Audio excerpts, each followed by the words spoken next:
하둘셋, 하둘셋. 안녕하십니까. 사마에럴입니다. 김성동 교수님이죠. 제5판 형법총론 73페이지 제2절 형법의 내용적 지향과 비례성 원칙 보겠습니다. 사마에럴TV 7차 구독, 추천업 부탁드리고 유튜브 구독을 권합니다. 제2절 형법의 내용적 지향과 비례성 원칙. 로마자 1번 비례성 원칙에 의해 형법의 정당화 근거. 1번의 비례성 원칙에 의의. 일반적으로 비례성 원칙은 국가가 공공 목적을 달성하기 위하여 공권력을 수단으로 삼을 경우 그 공권력 행사에 대한 제한 원리를 말한다.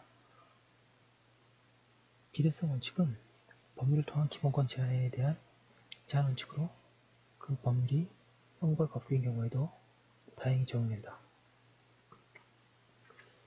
이 때문에 형사입법을 영역에서는 형사입법권의 과도함을 제한한다는 의미에서 과잉금지 원칙이라고도 하고 일정한 행위를 국가의 형벌로 다스리는 것이 적정한지를 심사하는 차원에서 적정성의 원칙으로 불리워지기도 한다.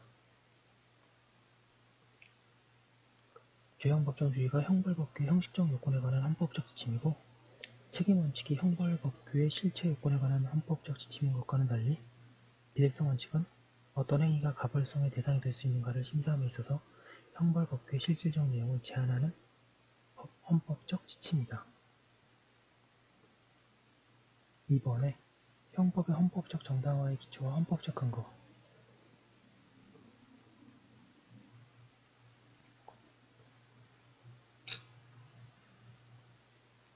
헌법은 헌법 제10조 및 제1항 및 제37조 1항에서 국가의 기본권 보호 임무와 헌법 제37조 2항의 전달에 일반 조항 형식을 통해 형사 입법을 할 경우에도 입법자에게 기본권 제한을 위한 입법 형성의 자유를 주고 있다. 하지만 헌법 제37조 2항의 후단에서 법률, 더 나아가 형벌법규를 통한 기본권 제한을 필요한 경우에 하나 할 것을 요구함으로써 형사 입법자에게 분명한 한계선을 제시하고 있다. 여기서 필요한 경우를 입법 목적 달성을 위한 수단의 적합성, 필요성, 균형성이 있는 경우로 해석하는 바, 이를 비례성 원칙이라고 한다. 이 때문에 형벌법규가 헌법적으로 정당화되려면 헌법 제37조 후단이 요구하는 비례성 원칙을 준수해야 한다. 이 기준은 국가가 형벌법규의 규범 피범자의 기본권을 제한함에 있어서 갖추어야 할 요구조건이므로 이 요구조건까지 갖추어야 비로소 형벌법규가 헌법적으로 정의될 수 있다고 말할 수 있다. 따라서 헌법 제37조 2항 후단에 비례성 원칙을 형벌법규의 헌법적 정당화 요건 중의 하나라고 말할 수 있다.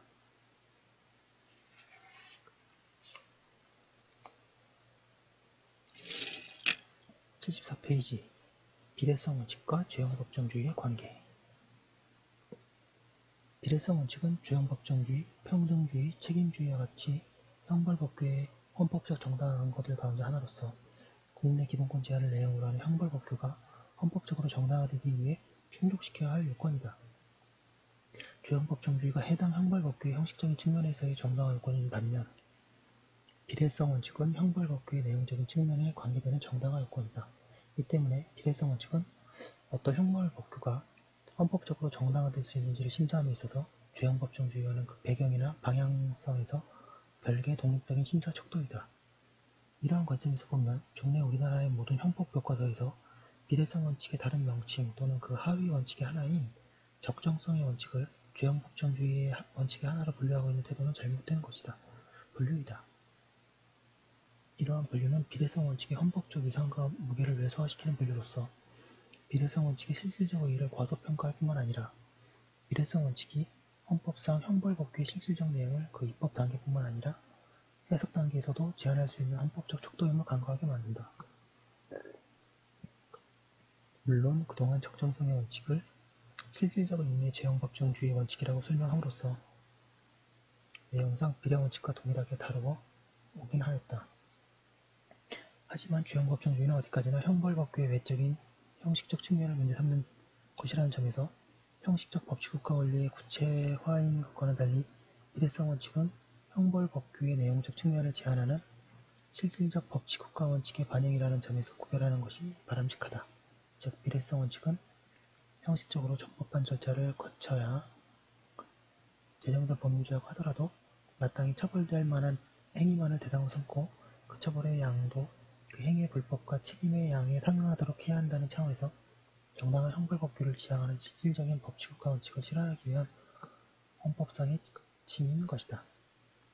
비례성 원칙을 죄형법정주의 원칙의 하위 원칙의 하나로 격화시키거나 보완처분의 제한 논리로 외소화시켜온 이유 가운데 하나로서 종래 형법의 법익이론에 대한 과도한 기대를 손꼽을 만하다.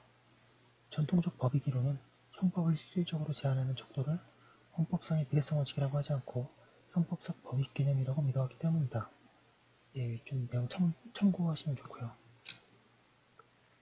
로마자 2번에 비례성 원칙의 실천적 의의 1번에 형사입법자를 구속하는 지침 비례성 원칙이 형벌법규의 헌법적 정당한 요건 가운데 하나라면 비례성 원칙은 형사입법자가 하는 범죄와를 결단을 제한할 수 있는 지침, 즉 형법을 제한할 수 있는 기준으로서의 역할을 한다. 이러한 맥락에서 헌법재판소도 입법자의 자유는 비례성 원칙에 의해 구속될 수 있다고 분명히 말하고 있다. 물론 헌법재판소는 많은 결정에서 75페이지 비례성 원칙이라는 이름 하에 법정형의 종류와 범위가 불법과 책임의 양을 초과해서는 안 된다는 차원에서 사실상 책임주의 원칙의 관철을 요구하고 있지만 그 전체적인 맥락에서 보면 어떠한 행위를 범죄로 규정하는 경우에도 입법 형성권이 무제한으로 인정될 수는 없고 이 경우 적용되어야 할 제한 원리 중에 하나가 헌법 제37조 2항이 정하는 비례성 원칙임을 인정하였다. 2009년 11월 혼인분자 간음죄에 대한 위헌 결정 및 2015년 2월 관동죄에 대한 위헌 결정도 비례성의 원칙을 적용하여 형법을 제한한 대표적인 예에 해당한다.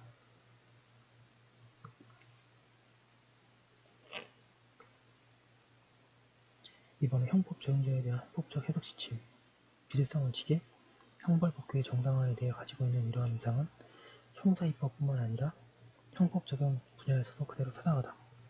헌법은 37조 2항 후단에서 국가의 안전보장, 질서유지, 공공복리를 위한 입법 목적으로 형벌법규를 만들 경우 수범자의 기본권을 과도하게 제한하지 않도록 하기 위해서 비례성 원칙을 준수할 것을 요구하고 있으므로 이러한 형벌법규를 만들 경우뿐만 아니라 이미 만들어진 당의 형벌법규를 해석, 적용할 경우에도 당의 형벌법규를 통해 제한되는 기본권의 종류와 무게를 고려하여 입법 목적의 달성을 위해 필요한 한도 내에서의 기본권 제한만 이루어질 수 있도록 해야 하는 것이다. 예컨대 표현의 자유라는 기본권을 제한하는 명예훼손죄를 적용할 경우 이러한 표현의 자유에 대한 제한을 최소화하기 위해서는 제310조의 위법성 불법 사유의 요건을 넓게 해석하는 것이 비례성 원칙을 고려한 형벌법규 해석인 것이다. 이와 같이 비례성 원칙은 법 적용자에게도 헌법 합치적 형법 적용을 촉구하는 기능을 한다.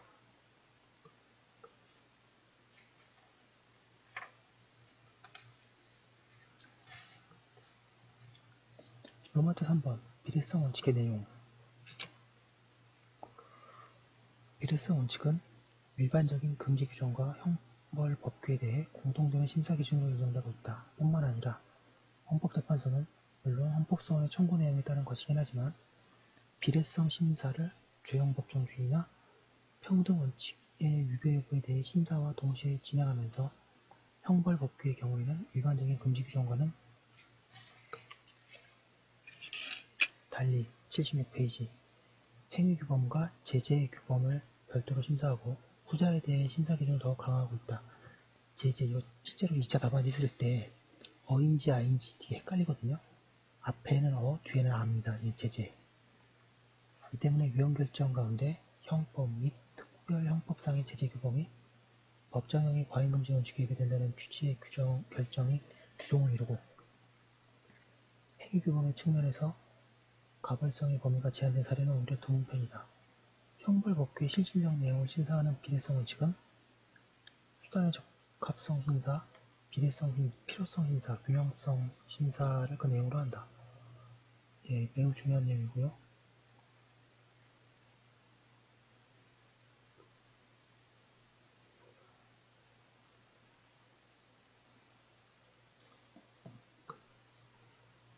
입법 목적의 정당성과 보호법익, 그리고 비례성. 헌법재판소는 형벌법규가 비례성 원칙에 위배되는 일을 심사함에 있어서 수단의 적합성, 필요성, 균형성 외에 목적의 정당성도 판단한다. 그리고 목적의 정당성은 형벌법규를 통해 추구하는 입법 목적을 의미하고 형벌법규의 입법 목적을 법익 보호와 동의어로 사용되기도 한다.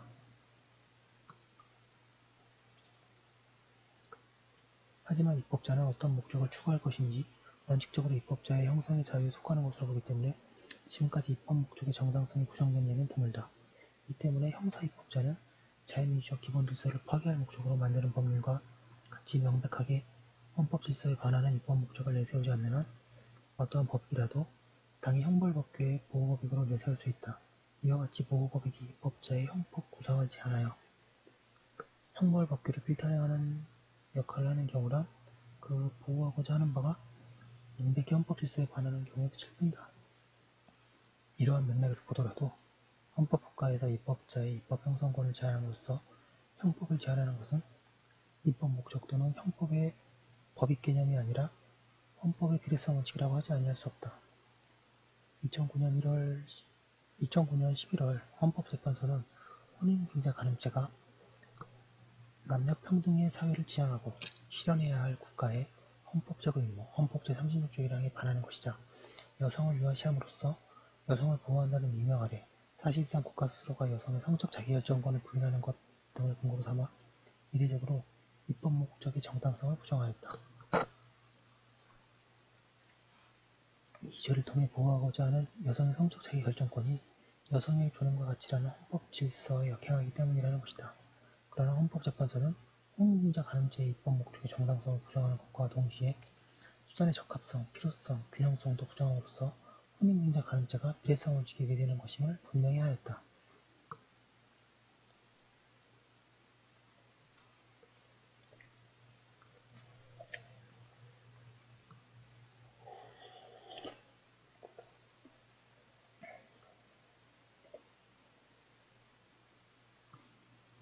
일본의 적합성 심사. 수단의 적합성 심사는 당의 형벌법규를 통해 달성하고자 하는 입법 목적을 달성을 위해 형벌법규라는 수단이 적합한지 심사한다. 헌법재판소는 형벌의 일반 예방적 효과를 전제로 삼고 있기 때문에 당의 형벌법규가 입법 목적의 달성에 적합한 수단임을 인정하는데 아무런 장애를 받지 않는다. 이 때문에 적합성은 77페이지 필요성의 전 단계로서의 형식적인 의미만을 가진다고 비판되고 있다. 이번에 필요성 심사. 필요성 심사에서는 형벌 외적인 수단을 통해서는 입법 목적을 달성할 수 없는지를 심사한다. 이와 같은 차원의 필요성 심사는 입법 목적의 달성을 위해 형벌법규가 수범자의 기본권을 최소한으로 제한할 것을 요구하는 것이므로 최소성 심사라고 부르기도 한다. 헌법재판소의 원칙적인 입장은 구체적인 사안의 개별성과 특수성을 고려할 수 있는 일체성을 가능성을 일체 배제하는 법률 규정이 최소 침해에 반하는 것이라는 입장을 취한다. 하지만 실제로는 입법 목적을 달성하기 위해 적어도 현저하고 불공정한 수단의 선택은 피하라는 요구에 그치고 있다. 이에 따르면 기본권을 제한하는 어떠한 수단이든 현저하고 불공정한 수단만 피하게 하면 상관없다는 결론에 이른다. 형벌 제재의 특수성과 관련하여 형벌 위하라는 수단이 최소 침해를 요하는지 적극적으로 심사하지 않는다. 다른 법 영역의 제재 수단의 효과와 비교할 수도 있지만 실제로 그러한 비교는 하지 않고 입법자의 형성과 자유에 속한다는 식으로 문제를 해결하고 있을 뿐이므로 적합성 심사와 마찬가지로 형식적인 심사에 그치고 있다. 3번의 균형성 심사. 균형성 심사는 형벌법규를 통해 제한당하는 기본권과 입법 목적, 보호되는 법익 간의 비교를 통하는 방법이다. 법익 균형성. 이에 따르면 형벌법규가 헌법적으로 정당화되려면 제한되는 기본권의 비중이 크면 클수록 입법 목적의 비중, 내지 중요성도 커져야 한다. 하지만 헌법재판소는 보호되는 법익을 언제나 공익으로 제한되는 기본권을 사익으로 보아 공익대 사익의 비교 역량으로 거의 자동적으로 보호 법익의 판정성을 안기고 있다. 하지만 형벌법규의 제재 규범과 관련하여 헌법재판소의 균형성 심사가 어느 정도 실질적으로 작동을 한다. 헌법재판소가 균형성 심사의 책임이 형벌을 제한한다는 차원의 책임원칙과 결합시키고 있기 때문이다. 즉 헌법재판소는 이러한